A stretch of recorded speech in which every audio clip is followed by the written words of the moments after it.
আমি এখানে আলু ভাজার মতন লম্বা লম্বা করে আলু কেটে নিয়েছি, আর নিয়েছি একটা টমেটো আর 4টে কাঁচা লঙ্কা। টমেটোটাকে আমি পরে কুচি করে দেবো, আর কাঁচা লঙ্কাটাকেও চিড়ে দেবো। তো আমি তারপরে এখানে 1 চামচ ধনে, 1 চামচ জিরে, গোটা জিরে আমি মিক্সিতে নিয়ে নিয়েছি, আর ওটা শুকনো গুঁড়ো করে নেবো। আর এখানে কড়াই গরম করে তেল দিয়ে আমি ওখানে সাদা জিরে ফোড়ন দিয়ে আলুটা দিয়ে দিলাম। নিয়ে তারপরে আলুটাকে নাড়াচাড়া করে তার মধ্যে আমি স্বাদ মতন লবণ, স্বাদ মতন হলুদ দিয়ে ওটাকে ভাজা ভাজা করে নেবো। আলুটাকে একটু ভাজা ভাজা করে নেবো। আপনাদের যদি আমার রেসিপি ভালো লেগে থাকে তো প্লিজ একটা লাইক, শেয়ার, সাবস্ক্রাইব করে দেবেন। আমার ঘরোয়া যা যা আমি রান্না করি সেগুলোই আপনাদের সাথে শেয়ার করি।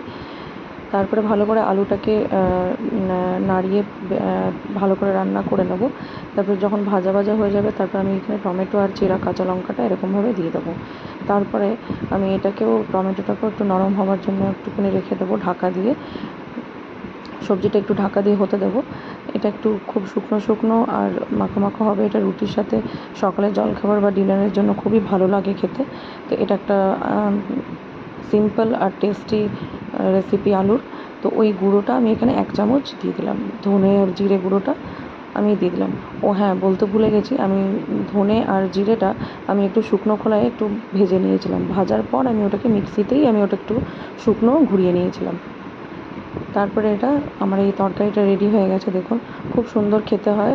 মশলা খুব বেশি মশলাও নয়, অল্প একটু মশলা দিয়ে এই রান্নাটা হয়ে গেল। রুটির সাথে খেতে, লুচির সাথে খেতে, পরোটার সাথে খেতে খুবই সুস্বাদু হয়। আমি এটাকে রুটির সাথে পরিবেশন করলাম। Thank you for watching.